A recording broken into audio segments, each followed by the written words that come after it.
Cavite Vlog. Morning mga bes. So ayan, nandito na kami sa Cavite. So nagre-register na sila. Tapos pagkatapos nila mag-register for the aura-aura muna ako dito. Kasi feel na feel ko yung dress ko at yung araw. So ayan, inaayos ko na yung stand stick ko na binigay.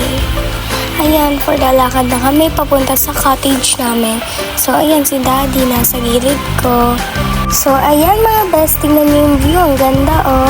Pagkatapos namin maglaro doon sa dagat, for the luto na sila ng almusal namin. Ayan, may niluluto silang hotdog, talong, isda, tapos may hinihiwa din silang mga mangga. Hindi ko na alam kung ano-ano yun. Basta, ayan, hotdog. So, ayan sila daddies. Picture sila. And ayan na si ate. Inaaya na ako.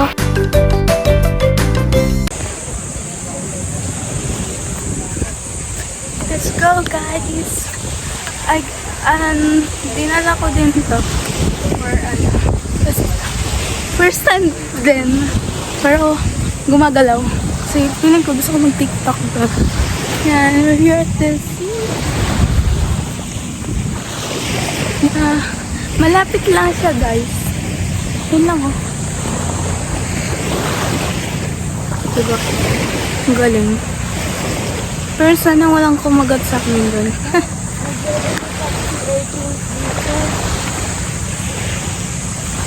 Sa dagat yun.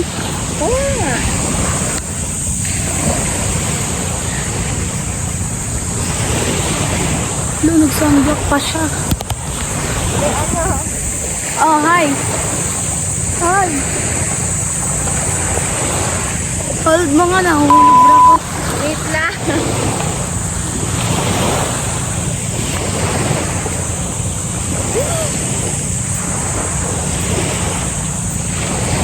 Bigyan mo, mamaya ka na dyan.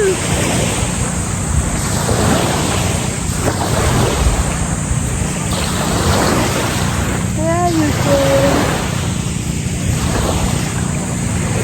Kulot pa din yung hair ko, guys.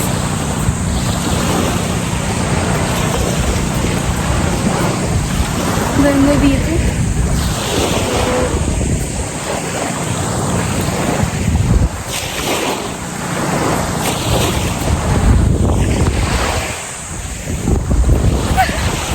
GGSS.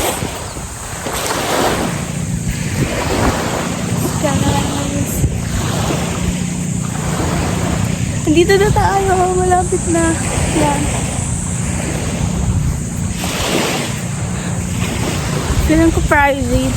Ano siya. Basta. Ay, hindi. Ito yung daan kanina. Hala, bawal. Not casual topic. Patingin nga ako.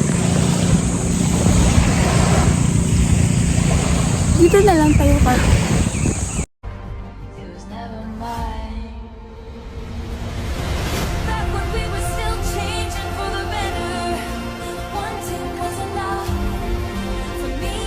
So, ayan mga best, pagkatapos namin umawra sa dagat at kumain ng breakfast, ayan, nag-swimming na ako.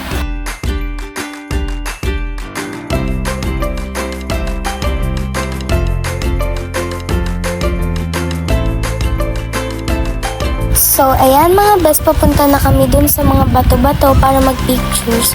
So, pasensya na guys, kala ko kasi dyan sa time na yan na naka-video, naka-timelapse pala, kaya masyadong magulo yung video. So, tignan nyo na lang. So, ayan mga best, nandito na kami sa mga bato-bato. So, ayan for the selfie na sila dyan. Ayan, for the video naman ako dito. Tignan nyo yung alon guys, ang lakas. Ang ganda ng alon, no?